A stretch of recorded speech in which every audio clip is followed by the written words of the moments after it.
They say that some people are born manipulators, capable of weaving webs of deception so intricate that their victims don't realize they're trapped until it's too late. My name is Andrew, and this is the story of how my mother-in-law's campaign to sabotage my career and steal my wife's inheritance led me to orchestrate a revenge so methodical that it exposed her true nature and cost her everything she had schemed to obtain. My wife Emma and I had been married for 5 years when her father passed away unexpectedly from a heart attack. Emma was devastated by the loss, and her mother Patricia seemed equally grief-stricken by the death of her husband of 32 years. Patricia appeared to be a devoted widow who was struggling to cope with both her emotional loss and the practical challenges of managing her late husband's estate. Emma's father had been a successful businessman who owned several rental properties and had built a substantial investment portfolio over the course of his career. His estate was worth approximately $2 million, and according to his will, the inheritance was to be divided equally between Emma and Patricia, with each receiving $1 million in assets. Patricia seemed overwhelmed by the complexity of settling the estate, and she asked Emma and me to help her navigate the legal and financial processes involved in probate court. She claimed that her husband had always handled their finances and that she didn't understand the paperwork and procedures required to transfer ownership of the properties and investments. I was happy to help family during such a difficult time, and I used my background in finance to assist Patricia with organizing the estate documents, communicating with attorneys and accountants, and developing a plan for managing the inherited assets. I thought I was being supportive and helpful during a challenging period for our family. Patricia seemed grateful for my assistance and frequently praised my knowledge and expertise in financial matters. She would often comment that Emma was lucky to have married someone who could help the family navigate complex business and legal issues. She appeared to value my input and relied heavily on my guidance throughout the estate settlement process. Over the course of several months, I helped Patricia understand the various components of the estate, including the rental properties, stock portfolios, retirement accounts, and life insurance policies. I explained the tax implications of different asset transfers and helped her develop strategies for minimizing the estate's tax burden while maximizing the inheritance that would be distributed to Emma and herself. What I didn't realize at the time was that Patricia was not the confused and overwhelmed widow she appeared to be. She was actually quite sophisticated in financial matters and had been actively involved in managing the family's investments and business affairs throughout her marriage. Her apparent confusion and helplessness had been an act designed to gain my trust and access to detailed information about the estate. Patricia had been using the information I provided to develop her own strategy for manipulating the estate settlement process to her advantage. While I thought I was helping her understand her options and make informed decisions, she was actually using my expertise to identify opportunities for redirecting assets away from Emma and toward herself. The first sign that something was wrong came about 6 months after Emma's father had passed away. Patricia announced that she had decided to sell one of the rental properties and use the proceeds to pay off some debts that her husband had apparently left behind. She claimed that these debts were larger than expected and that selling the property was necessary to settle the estate properly.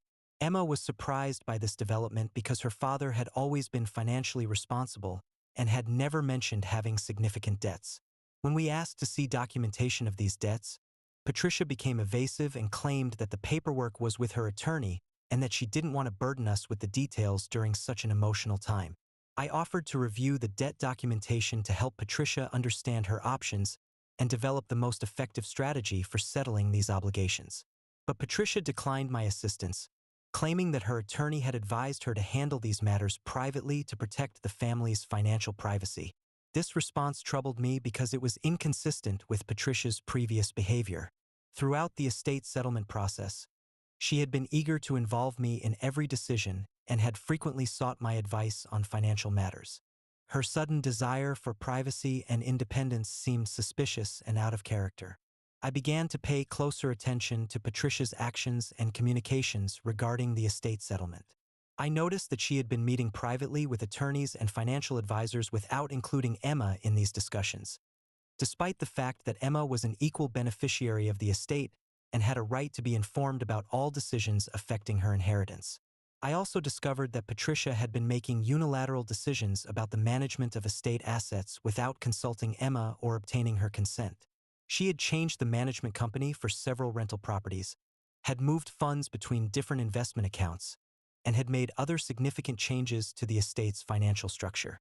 When I questioned Patricia about these decisions, she claimed that they were necessary for the proper administration of the estate and that she was acting in Emma's best interests as well as her own. She suggested that Emma was too emotionally distraught to be involved in complex financial decisions and that it was better for her to handle these matters independently. But I suspected that Patricia's actions were not motivated by concern for Emma's emotional well-being. Instead, I believed that she was systematically manipulating the estate settlement process to redirect assets away from Emma and toward herself. She was using her position as the surviving spouse and co-executor of the estate to gain control over assets that should have been distributed equally. I decided to conduct my own investigation into the estate's financial status and Patricia's management of the settlement process. I obtained copies of the original estate documents, reviewed the asset valuations and debt obligations, and analyzed the transactions that Patricia had authorized since her husband's death. What I discovered was shocking and confirmed my suspicions about Patricia's deceptive behavior. The debts that she claimed necessitated the sale of rental properties were either non-existent or significantly smaller than she had represented. The property sales and asset transfers that she had authorized were not necessary for estate settlement, but were instead designed to consolidate valuable assets under her control. Most disturbing of all, I found evidence that Patricia had been systematically undervaluing assets that were supposed to be distributed to Emma while overvaluing assets that she would retain for herself. She had manipulated appraisals, delayed asset transfers, and used various legal and financial maneuvers to ensure that Emma would receive significantly less than her rightful share of the inheritance. Patricia had also been using her access to estate funds to pay for personal expenses that were not related to estate administration. She had been using estate money to renovate her home, purchase luxury items, and fund a lifestyle that was far more expensive than what she could afford on her own income. I realized that Patricia's campaign to manipulate the estate was not just about money. It was about power and control. She resented the fact that her husband's will had given Emma an equal share of the inheritance, and she was determined to ensure that Emma would receive as little as possible while she retained control over the family's wealth. Patricia had also been working to undermine my relationship with Emma by suggesting that I was too involved in family financial matters and that my advice was not always in Emma's best interests. She had been planting seeds of doubt about my motivations and encouraging Emma to rely more heavily on her mother's guidance rather than my expertise. I understood that Patricia saw me as a threat to her plans because of my financial knowledge and my commitment to protecting Emma's interests. She was trying to isolate Emma from my influence while simultaneously using my expertise to advance her own schemes for manipulating the estate. I decided that Patricia needed to face consequences for her deception and theft, but I also knew that I needed to be strategic in my approach. Simply accusing her of manipulating the estate would likely be dismissed as family drama or misunderstanding, especially since she had been careful to structure her actions in ways that appeared legitimate on the surface. Instead, I needed to gather comprehensive evidence of Patricia's deception and expose her schemes in a way that would be undeniable and would result in appropriate legal and financial consequences. I wanted her to understand that her manipulation had been discovered and that she would face serious repercussions for her betrayal of family trust. The plan I developed was designed to expose Patricia's theft while also protecting Emma's inheritance and ensuring that justice was served. I wanted to hold Patricia accountable for her actions while also recovering the assets that she had illegally diverted from Emma's rightful inheritance. Phase 1 involved documenting the extent of Patricia's manipulation by conducting a comprehensive audit of all estate transactions, asset valuations, and financial decisions that she had made since her husband's death. I wanted to create a detailed record of exactly how she had diverted assets and manipulated the settlement process. I also began gathering evidence of Patricia's deceptive communications and false representations about the estate's financial status. I wanted to establish a clear pattern showing how she had used lies and manipulation to justify her actions and gain control over assets that should have been distributed to Emma. Phase 2 involved consulting with estate attorneys and forensic accountants to understand the legal remedies available for addressing Patricia's theft and manipulation. I wanted to explore both civil and criminal options for holding her accountable and recovering the assets she had stolen. Phase 3 involved exposing Patricia's deception to the probate court and other relevant authorities who had oversight over the estate settlement process. I wanted them to understand that Patricia had violated her fiduciary duties as executor and had engaged in systematic theft of estate assets. Phase 4 was more personal and involved confronting Patricia with the evidence of her deception in a way that would force her to acknowledge what she had done and face the consequences of her betrayal of family trust. The final phase involved the legal and practical steps necessary to remove Patricia as executor of the estate, recover the assets she had stolen, and ensure that Emma received her rightful inheritance. The confrontation happened on a Sunday afternoon in October, exactly 1 year after Emma's father had passed away. Patricia had invited us over for dinner to discuss the final steps in settling the estate, and I had prepared a comprehensive presentation of the evidence I had gathered about her manipulation and theft. Instead of engaging in our usual family conversation, I presented Patricia with a detailed analysis of every transaction she had authorized, every asset valuation she had manipulated, and every false representation she had made about the estate's financial status. The evidence was overwhelming and undeniable. Patricia's reaction was initially one of shock and panic as she realized that her deception had been discovered and documented in detail. She tried to deny the evidence at first, claiming that I had misunderstood the complexity of estate administration and that her actions had been necessary and appropriate. But the evidence was too comprehensive and specific for her denials to be credible. I had documentation showing how she had manipulated asset valuations, diverted funds for personal use, and systematically worked to reduce Emma's inheritance while increasing her own share of the estate. When Patricia realized that denial wasn't working, she changed tactics and tried to minimize the significance of what she had done. She claimed that she had been acting in the family's best interests and that her decisions had been motivated by a desire to preserve the estate's value and protect Emma from the stress of complex financial decisions. But I was not interested in Patricia's attempts to justify or rationalize her theft. The issue was not whether estate administration was complex, but whether she had used her position of trust to steal assets that belonged to Emma. She had betrayed not just legal obligations, but family loyalty and personal trust. That afternoon, I also shared the evidence of Patricia's deception with Emma, showing her how her mother had been systematically stealing her inheritance and manipulating the estate settlement process.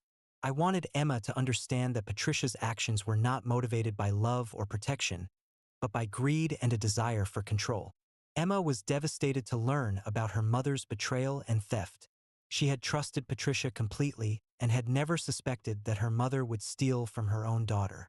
Emma felt betrayed and used, understanding that Patricia had exploited her grief and trust to advance her own selfish agenda. The legal and financial consequences for Patricia were swift and comprehensive. I filed complaints with the probate court documenting her violations of fiduciary duty and requesting her immediate removal as executor of the estate. I also filed civil lawsuits for theft, fraud, and breach of fiduciary duty, seeking to recover all assets that Patricia had illegally diverted. Patricia was also forced to face potential criminal charges when I shared the evidence with law enforcement authorities who specialized in financial crimes. Her systematic theft and manipulation of estate assets constituted criminal fraud, and she faced the possibility of prosecution and imprisonment. Most importantly, Patricia was forced to confront the reality that her theft had destroyed her relationship with Emma and had damaged our entire family. Emma could no longer trust her mother after discovering the extent of her deception and manipulation, and family relationships were permanently altered by Patricia's betrayal. The most satisfying aspect of Patricia's exposure was watching her realize that her attempt to manipulate me and use my expertise to advance her schemes had ultimately led to her downfall. The financial knowledge that she had tried to exploit had instead been used to document her crimes and hold her accountable. Patricia had thought she was being clever by appearing helpless and confused while secretly manipulating the estate settlement process. But she had failed to consider that her deception would eventually be discovered by someone with the expertise to understand what she was doing and the determination to hold her accountable. The legal proceedings were decisive and comprehensive. Patricia was removed as executor of the estate and was ordered to return all assets she had illegally diverted. She was also required to pay damages for the harm her actions had caused to the estate and to Emma's inheritance. Patricia's theft was completely exposed, and she was forced to return over $400,000 in assets that she had illegally diverted from Emma's inheritance. The rental properties she had sold were recovered through legal action, and the investment accounts she had manipulated were restored to their proper values. Most importantly, Emma was able to receive her full inheritance as her father had intended. The estate was properly settled under court supervision, and Emma received her rightful share of the family's wealth without the manipulation and theft that Patricia had orchestrated. The family relationships that Patricia had damaged through her betrayal were slowly rebuilt over time, but they were never quite the same. Emma's trust in her mother was permanently damaged, and family gatherings became strained and uncomfortable even years after the legal proceedings had concluded. Looking back on this experience, I am proud of the way I handled Patricia's deception and theft. I could have ignored the warning signs or dismissed my suspicions as family drama, but instead I took the time to investigate thoroughly and gather comprehensive evidence of her crimes. The experience taught me valuable lessons about the importance of protecting family members from financial exploitation, even when that exploitation comes from other family members. I learned that trust must be verified, especially when significant assets are involved, and that family relationships do not automatically guarantee ethical behavior. Patricia's theft had been a betrayal not just of legal obligations, but of family loyalty and the trust that should exist between parents and children. She had been willing to steal from her own daughter to advance her own financial interests, and she had used her position as a grieving widow to manipulate sympathy and avoid scrutiny. The revenge I orchestrated against Patricia was comprehensive and devastating, but it was also necessary to protect Emma and ensure that justice was served. Patricia had chosen to build her financial security on stolen assets, and she had to face the full consequences of that decision. The estate settlement that Patricia had tried to manipulate became a model for proper administration under court supervision. Emma received her full inheritance, and the family's assets were distributed according to her father's wishes rather than Patricia's schemes.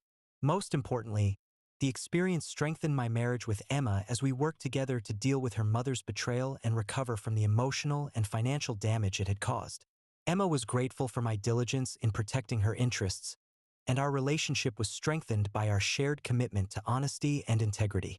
The inheritance that Patricia had tried to steal became the foundation for Emma's financial security and independence. She was able to use her father's legacy to build a stable future, free from the manipulation and control that Patricia had tried to impose.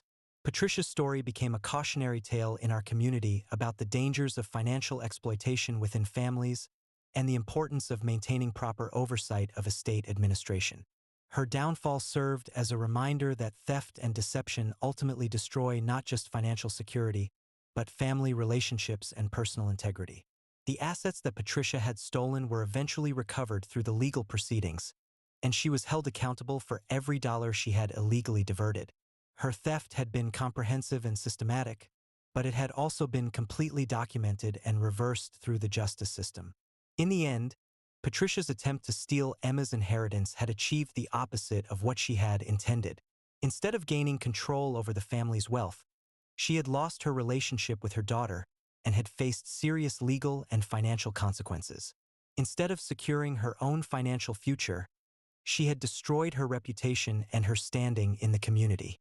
The most important outcome of this entire experience was that Emma was able to honor her father's memory by receiving the inheritance he had intended for her. She was no longer subject to her mother's manipulation and control, and she was free to build her own life based on the values of honesty and integrity that her father had embodied. The estate settlement that had been corrupted by Patricia's greed was eventually completed according to proper legal procedures and ethical standards. Emma received her full inheritance, and her father's wishes were honored despite Patricia's attempts to subvert them. Patricia eventually moved away from our community and started over in a different state, but the reputation damage from her theft followed her and continued to affect her relationships and opportunities for years. She learned that the consequences of betraying family trust extend far beyond immediate financial penalties. The revenge was complete, justice was served, and Emma was finally free to enjoy the inheritance her father had intended for her. We had won not just a legal victory, but a moral victory that validated the importance of honesty, integrity, and family loyalty in all relationships. Looking forward, I carried with me the lessons I had learned about the importance of protecting family members from financial exploitation, maintaining proper oversight of estate administration, and responding to betrayal with strategic thinking rather than emotional reactions. The experience had been painful and challenging, but it had also been educational and ultimately beneficial for our family's understanding of the importance of trust and accountability in all relationships.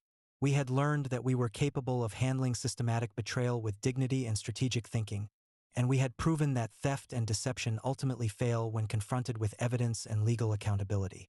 Patricia's betrayal had been a test of our family's values and our commitment to justice, and we had passed that test by responding with integrity, strategic thinking, and appropriate legal action. Her attempt to destroy Emma's inheritance had ultimately strengthened our marriage and our commitment to protecting each other from those who would exploit our trust. The inheritance that she had tried to steal became the foundation for a new understanding of the importance of family loyalty and the responsibility we have to protect each other from those who would betray that loyalty for personal gain.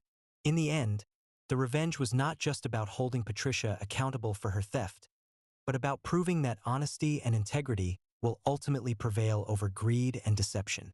Her downfall served as a reminder that building financial security on stolen foundations is ultimately unsustainable and self-destructive. The family relationships that had been damaged by her betrayal were slowly healed through time and understanding, but they were also strengthened by a clearer understanding of the importance of trust, honesty, and appropriate boundaries in all family financial matters. Patricia's story became a permanent reminder in our family that trust is precious and fragile, and that betraying that trust for financial gain ultimately leads to consequences that far exceed any temporary benefits. The revenge was complete, the lessons were learned, and our family was stronger and more resilient than ever before.